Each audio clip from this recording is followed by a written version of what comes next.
સલાબતપુરા ખાતે રહેતા અયુબ લોટીવાલાએ પત્ની અને વરિયાળી બજારના ફિરોજ મુનશી સાથે મળીને મેમણ સમાજના મોભી એવા ઇલિયાસ ભાઈ એટલે કે ભા કાપડિયાના પુત્ર આદિલ કાપડિયા સાથે મિલકતને લઈને ઠગાઈ આચરી હોવાની ફરિયાદ સલાબતપુરા પોલીસ મથકે નોંધાતા સલાબતપુરા પોલીસે ઠગ અયુબ લોટીવાલાની ધરપકડ કરી છે। સલાબતપુરા પોલીસ પાસેથી મળતી માહિતી મુજબ મેમણ સમાજના મોભી એવા ઇલિયાસભાઈ ભા કાપડિયાના પુત્ર આદિલ કાપડિયાએ નોંધાવેલી ફરિયાદમાં જણાવ્યું હતું કે સલાબતપુરા પોલીસ મથકની હદમાં આંજણા ખાતે આવેલા ટીપી સ્કીમ નંબર 7ના ફાઇનલ પ્લોટ નંબર 109માં આવેલા જમીનના અલગ અલગ પ્લોટોમાંથી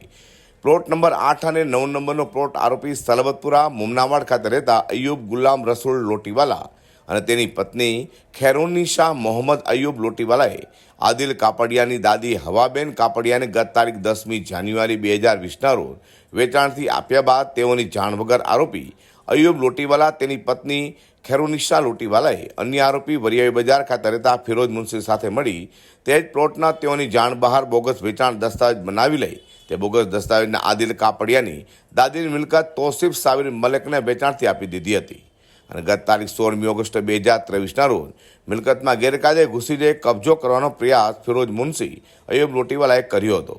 હાલ તો આ મામલે સલાબતપુરા પોલીસે તપાસ હાથ ધરી ફરિયાદી નોંધી સલાબતપુરા ઠગ એવા અયુબ લોટીવાલાની ધરપકડ કરી કોર્ટમાં પોલીસે રજૂ કર્યો હતો। અઝર કુરેશી સાથે પ્રકાશવાળા।